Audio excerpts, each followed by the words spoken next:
wer sind wir eigentlich als Mensch? Was haben wir für ein Selbstbild? Was haben wir für ein Bild über uns und den Kosmos?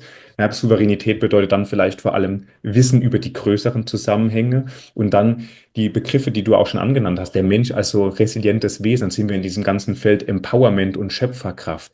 Und vielleicht können wir da tiefer eintauchen. Erstmal, du bist ja auch Botschafterin, dass wir Menschen uns, wir hatten es auch eben im Vorgespräch so schön, dass wir uns an unseren Naturzustand erinnern, dass wir weit mehr sind als das, was wir oft so im Alltags-To-Do-Listen, Abarbeitungsdenken von uns halten. Und vielleicht können wir zuerst deswegen tiefer in die Souveränität eintauchen. Was ist für dich so wichtig, uns Menschen im Kontext von Souveränität zu vermitteln?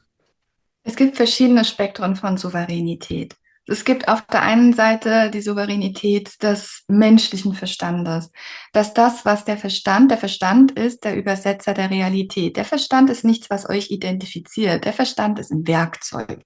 Der Verstand erschafft mit euch gemeinsam sowas wie ein Ego, kann man sagen. Aber das Ego ist nicht gleich der Verstand. Der Verstand ist letzten Endes nur ein Werkzeug. Und so kann es sein, dass der Verstand Souveränität entwickelt innerhalb von dem, was er gelernt hat zu übersetzen als seine Wahrheit, als das, was echt ist für ihn. Und ich sage immer in meinen Gruppen, alles ist Illusion, bis du beginnst, etwas als Realität anzunehmen durch deine Ideen, Übereinkünfte und Konzepte. Und so bildet der Verstand als der Übersetzer deiner Realität ein gewisses Spektrum. Und je nachdem, wie stark dieser Verstand dieses Spektrum verteidigt oder lebt, ist das die eine Seite der Souveränität. Es gibt ein weiteres Spektrum von Souveränität und das ist das wahre Selbst, das nicht durch den Verstand kommt, sondern was durch das Herz kommt. Und das Herz ist ein ganz besonderes Zentrum, nicht nur, weil es schlägt und hier dadurch dafür sorgt, dass das Blut durch unsere Adern fließt, und wir leben und atmen, sondern das Herz hat ein energetisches Zentrum, nicht nur das Herzchakra, sondern das Herzportal und zwar ein großes. Es gibt ja die Theorie, dass es 5 kleine Portale gibt im Herzen. Wir müssen es nicht verkomplizieren. Ein großes Portal. Ihr manifestiert das große Portal in kleinen, weil der Verstand gelernt hat, in Portionchen zu denken. Und ich lade ein, einfach groß zu denken und groß zu fühlen und hier das große Herzportal zu aktivieren. Und wenn dieses große Herzportal aktiviert und der Verstand in der Alchemie lernt, mit dem Herzen eins zu werden, das kann man machen durch simple Meditationstechniken, die ihr alle auf meinem Kanal findet, YouTube-Kanal kostenlos, auf meiner Webseite kostenlos, sodass der Verstand eins wird mit dem Herzen. Und hier entsteht eine völlig andere Souveränität, nämlich die Souveränität der Seele. Und das in Kombination mit dem Verstand ist das, was ich als wahre Souveränität sehe. Souverän als Mensch und als Seele. Es ist nämlich nicht so, dass der Mensch eine Seele hat. Das ist nicht richtig. Die Seele hat einen Menschen und das ist anders. Die Seele hat und erschafft eine menschliche Erfahrung und dazu gehört es, einen Verstand zu haben. Es ist also nicht dran, das Ego auszuradieren und den Verstand über Bord zu schmeißen. Das ist nicht die Bestimmung und nicht Souveränität.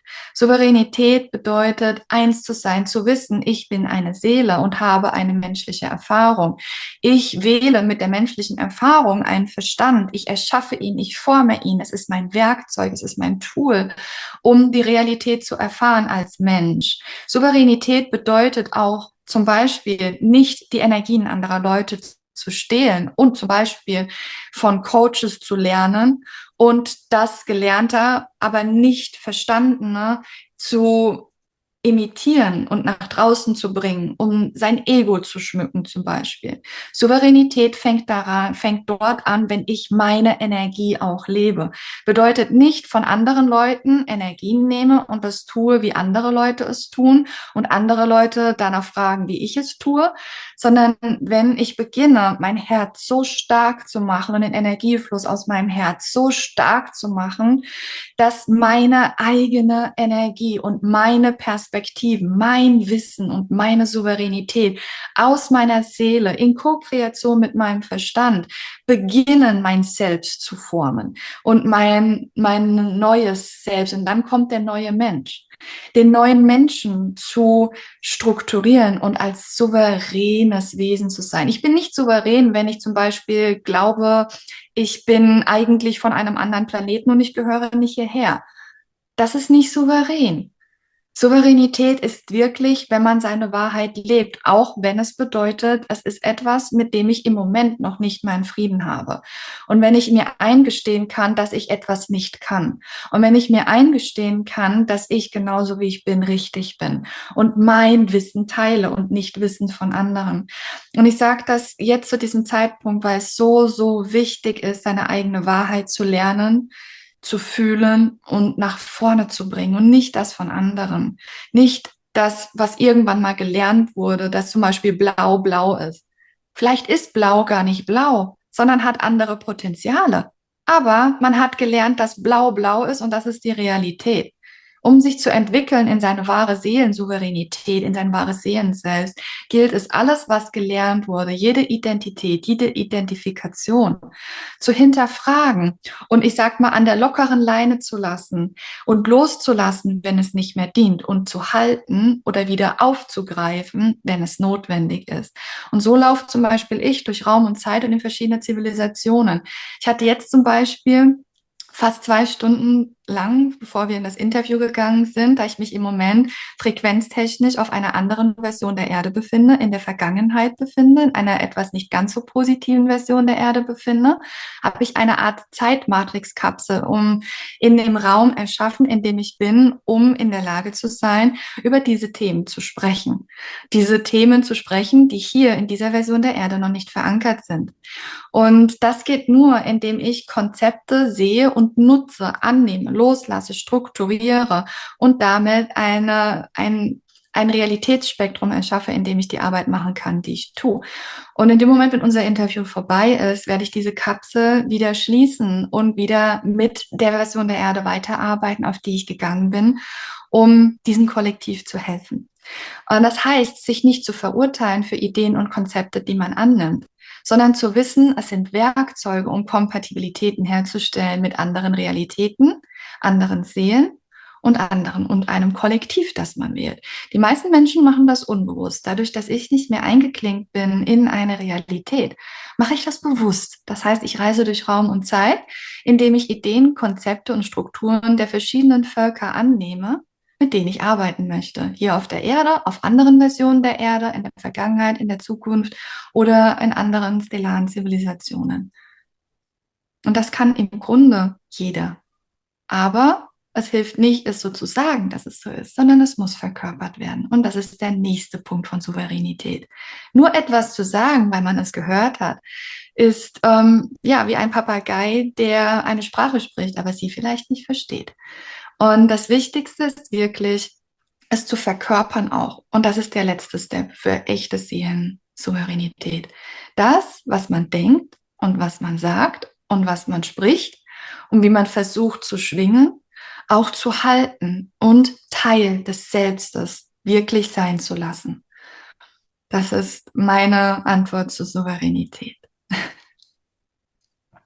Eine multidimensionale Antwort. Wow. Und ich habe zwischendurch gedacht, weißt du, wie das so schön ist, als du unter anderem über das Herzzentrum gesprochen hast und wenn man dir gelauscht hat, wenn man die Weisheitstraditionen zusammenfasst oder wenn ich so viele Quellen erfahre, wie du das auch auf diese Essenz wieder führst, ja, auf diese Essenz von Loslassen, von Wahrhaftigkeit, von Ehrlichkeit und von aber auch das wirklich auch zulassen, was dann auf mich zukommt an Erkenntnissen und auch an Wahrnehmungen, an Gefühlen.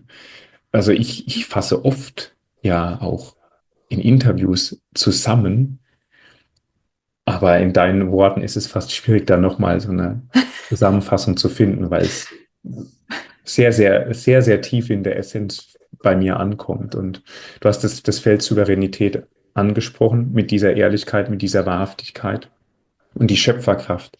hängt natürlich eng damit auch verbunden. Und eigentlich dieser letzte Schritt, den du eben bei der Souveränität auch genannt hast, ist ja auch so ein Umsetzungsaspekt. Also das dann auch wirklich in die Welt zu bringen, es zu leben, es zu, wie auch immer, materialisieren.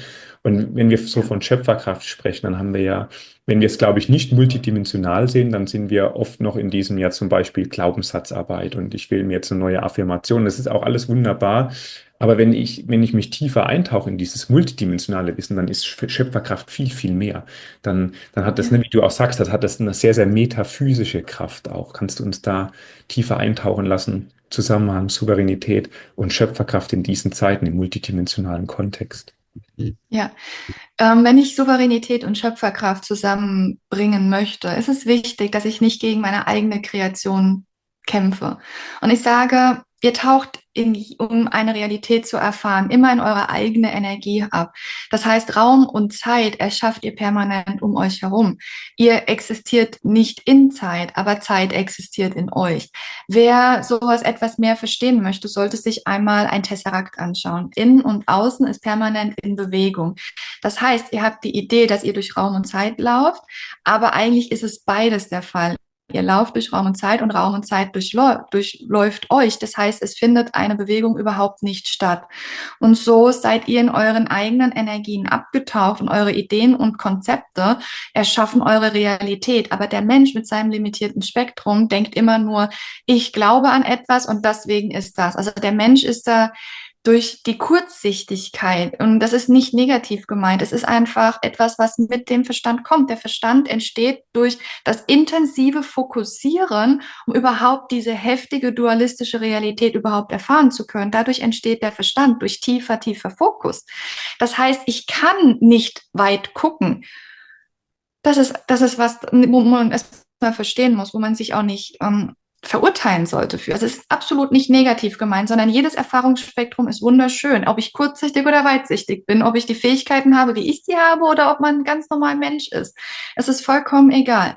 Aber man muss die Fakten sich anschauen, dass ein Mensch einfach wahnsinnig limitiert denkt. Er denkt nur von jetzt auf gleich. Ich habe einen Effekt auf meine Freunde, auf meinen Partner, auf meine Familie, auf die Stadt, naja, weniger. Dann müsste ich schon in den Stadtrat gehen. Aber auf ein ganzes Land, ach schon mal gar nicht. Warum sollte ich dann als kleine Person irgendeinen Einfluss haben? Und wie sollte ich als eine Person einen Einfluss haben auf das ganze Weltgeschehen?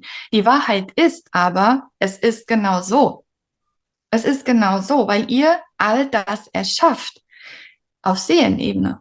Und ihr erschafft einen stark fokussierten Avatar und eine Identifikation als Mensch, dass ihr Limitiertes sehen müsst. Anders würde es passieren, dass eure Inkarnation als Mensch endet. Und das ist das, wenn ich sage, ich bin kein Mensch mehr, weil ich nicht mehr wie ein Mensch denke. Mein Verstand funktioniert nicht mehr von wenn, dann das, sondern mein Verstand ist zirkulär und dann noch nicht mal das, sondern ich springe wenn man einen Kreis zieht und eine Spirale zieht und sie dehnt und nochmal in alle Potenziale einbaut. So ist in der Art und Weise, wie mein Verstand mittlerweile funktioniert. Er operiert auf allen Ebenen. Er operiert im Quantum. Das ermöglicht mir, Metaphysik in der Tiefe einem beizubringen und hier über Schöpferkraft in der Tiefe zu sprechen und Zusammenhänge und Brücken zu bilden und hoffentlich verständlich für den Menschen in Portionen zu geben. Und es gehört also dazu, dass ich nicht gegen meine eigene Kreation kämpfe. Das heißt, erstmal realisiere ich erschaffe alles. Das kann ich aber nur realisieren, wenn ich mit mir selbst im Frieden bin und wenn ich weiß, es ist okay, auch nicht okay zu sein. Ich übernehme Verantwortung dafür, dass alles existiert in meiner Realität, wie es existiert. Jede Challenge, jeder Krieg, jede Negativität, der Deep State, all das, der Weltkrieg, der da ist oder nicht da ist. Es gibt momentan eine Invasion der Erde, in der ein Weltkrieg stattfindet, und zwar ein dritter. Wenn ihr jetzt gerade keinen dritten Weltkrieg erfahrt, Glückwunsch für euch. Ihr habt die richtige Wahl getroffen.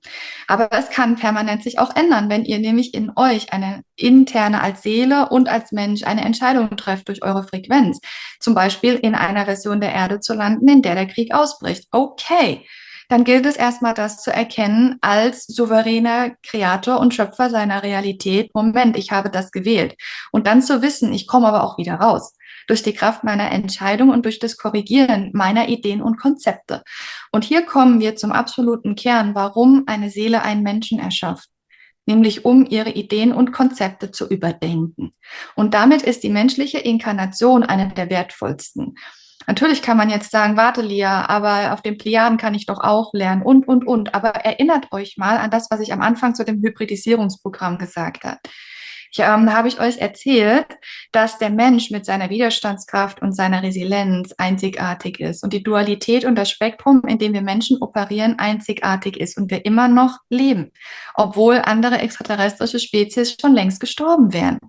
Sie würden es nicht aushalten. Der Körper würde kollabieren. Der Geist würde kollabieren. Das Bewusstsein könnte es nicht halten. Der Mensch kann es. Das heißt, egal wie die Erde ist, es ist eine Manifestation von den Seelen und das mit Bestimmung und Agenda und ganz besonders großer Hoffnung und einem großen Wunsch zu sehen, was ist okay und was ist nicht okay. Weil wenn wir nämlich bedenken, dass eine Seele in der Unendlichkeit existiert, alles ist, was ist, immer existiert hat, immer existieren wird, existiert alles in dem Spektrum einer Seele. Auch die Sachen, die doof sind, für die sich ein Mensch furchtbar schämen würde und verurteilen würde. Und wir alle als Seelen, die in der Unendlichkeit operieren, haben Quatsch gemacht. Und jemand, der da sitzt und behauptet und sagt, ich habe das nie gemacht, ich bin immer positiv, der ist nicht in seiner souveränen Schöpferkraft. Er würde nämlich oder sie würde nämlich in dem Moment aus der menschlichen limitierten Perspektive sagen, ich bin nicht unendlich. Weil die Unendlichkeit inkludiert alles, alle Potenziale, die gelebten und die ungelebten, aber sie existieren. Und sie existieren und erschaffen hier natürlich die Möglichkeit, auf der Erde zu operieren. Und wenn mir Leute begegnen, die negativ sind, dann weil ich diese Person auch bin.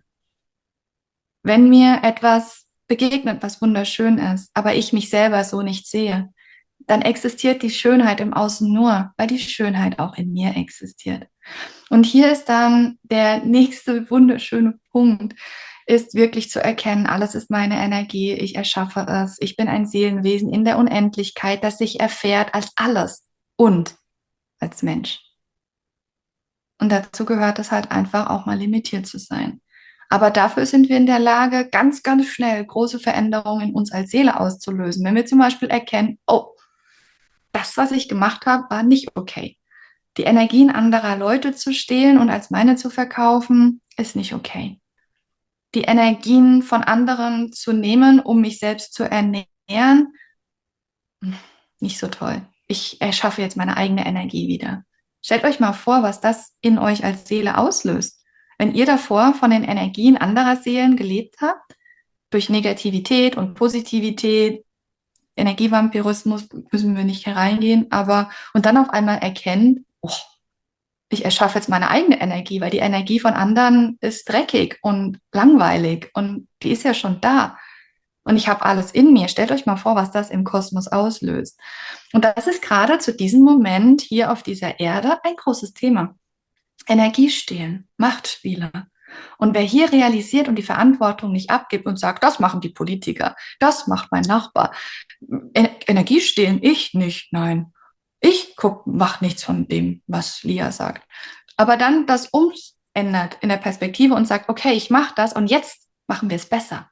Ich mache jetzt meine eigene Sache, meine eigene Energie. Ich gehe nicht mehr in Machtspiele. Ich höre andere auf zu manipulieren. Warum auch? Diese Realisierung verändert den Kosmos und zwar massiv. Und da sind wir gerade dabei, in dieser Transitphase. Alle Planeten, alle Versionen der Erde. Nicht nur diese, auf der ich gerade bin oder diese, in der du dich befindest und die Community befindet, sondern alle Versionen der Erde gehen gerade durch diese Realisierung. Und das ist cool. Das ist sehr cool.